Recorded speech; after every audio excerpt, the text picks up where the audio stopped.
بسم الله الرحمن الرحيم. الحمد لله رب العالمين. اللهم صل على سيدنا ومولانا محمد وعلى آل سيدنا ومولانا محمد وبارك وسلم. عن أنس بن مالك رضي الله عنه قال قال رسول الله صلى الله عليه وسلم: تزوجوا الودود الولود فإني مكاثر بكم الانبیاء یوم القیامہ. آج کی گفتگو کا موضوع ہے نیک عورت جنت میں کہاں رہے گی. میں نے جو ابھی حدیث شریف پڑھی ہے اس کا ترجمہ یہ ہے کہ انس بن مالک رضی اللہ تعالیٰ عنہ راوی ہیں، فرماتے ہیں کہ رسول اللہ صلی اللہ علیہ وسلم نے فرمایا: دل سے خوب محبت کرنے والی عورت سے شادی کرو اور جو کثرت اولاد کے حامل ہو اس سے رشتہ کرو، اس لیے کہ تمہاری کثرت کی بنا پر قیامت کے روز انبیاء کرام علیہ السلام کے درمیان میں فخر کروں گا. اور حضرت انس بن مالک رضی اللہ تعالیٰ عنہ سے ایک روایت اور بھی ہے، اس میں یہ ہے کہ آپ صلی اللہ علیہ وسلم نے فرمایا: کیا میں تم کو جنتی عورت کے بارے میں نہ بتاؤں، وہ کون ہے؟ ہم نے کہا: ضرور یا رسول اللہ صلی اللہ علیہ وسلم. آپ نے فرمایا: شوہر پر فریفتہ رہنے والی اور کثرت اولاد کی حامل. جب وہ غصہ ہو جائے یا اسے کچھ برا بھلا کہہ دیا جائے یا اس کا شوہر ناراض ہو جائے تو یہ عورت شوہر کو راضی کرتے ہوئے کہے کہ میرا ہاتھ تمہارے ہاتھ میں ہے، میں اس وقت تک نہ سوؤں گی جب تک تم خوش نہ ہو جاؤ. سامعین کرام، غور سے سنیں. احادیث کی کتابوں سے جو میرے سامنے مطالعہ آیا ہے اس کی روشنی میں چند اہم باتیں آپ کے سامنے رکھ دیتا ہوں تاکہ آپ حضرات کو مزید علم حاصل ہو اور فکر و شعور کو آگہی عطا ہو.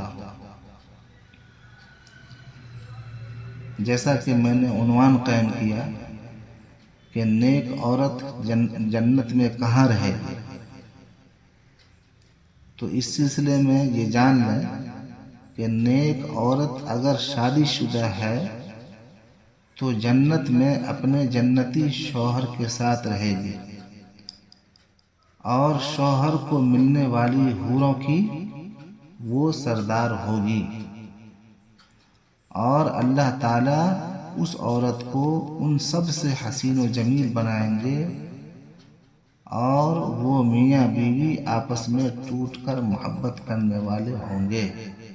اور اگر دنیا میں عورت کے متعدد شوہر ہوں، یعنی عورت نے اپنے شوہر کے انتقال یا اس کے طلاق دینے کے بعد دوسری شادی کر لی ہو، یعنی اس عورت نے 2 یا اس سے زیادہ شادیاں کی ہوں، تو وہ جنت میں اپنے کس شوہر کے ساتھ رہے گی؟ یہ ایک سوال ہے. اس سلسلے میں محدثین کے اقوال مختلف ہیں. نمبر 1، اس عورت کو اختیار دیا جائے گا کہ جس کے ساتھ اس کی زیادہ موافقت اور انسیت ہو اس کو اختیار کر لے. نمبر 2، وہ عورت آخری شوہر کے ساتھ رہے گی. اور اس کی دلیل میں یہ ہے کہ حضرت ابو درداء رضی اللہ تعالیٰ عنہ سے مروی ہے کہ آپ صلی اللہ علیہ وسلم نے فرمایا عورت کو اس کا آخری شوہر ملے گا۔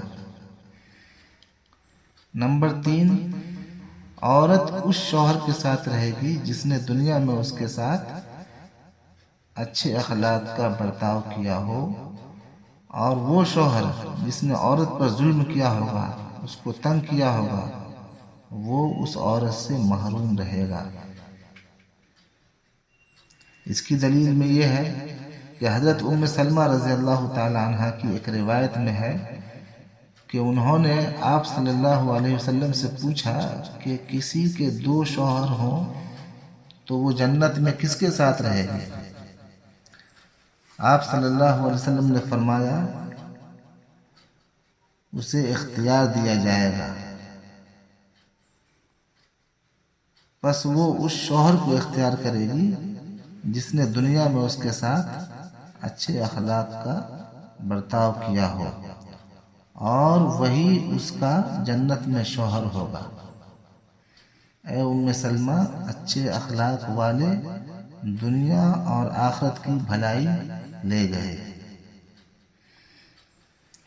نمبر 4، بعض حضرات نے یوں تطبیق دی ہے کہ اگر سب شوہر حسن خلق میں برابر ہوں تو آخری شوہر کو ملے گی، ورنہ اسے اختیار دیا جائے گا۔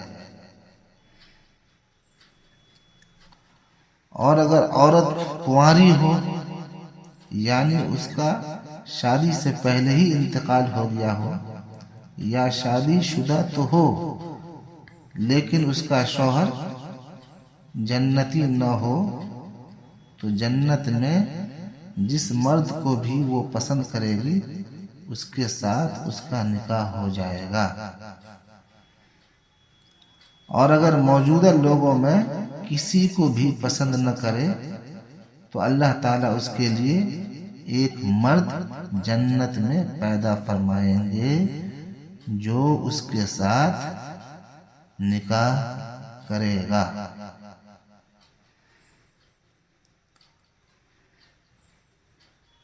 باقی رہی یہ بات اور یہ خواہش کہ ایک عورت بیک وقت کئی مردوں کی بیوی ہو، یہ بات خلاف فطرت بھی ہے اور جنت میں یہ خواہش پیدا بھی نہیں ہوگی۔ اللہ تبارک و تعالی ہماری خواتین کو نیک صالح بنائے اور اپنے شوہروں کی فرما بردار بنائے اور خلوص کے ساتھ محبت اور زندگی گزارنے والی بنائے۔ آمین یا رب العالمین۔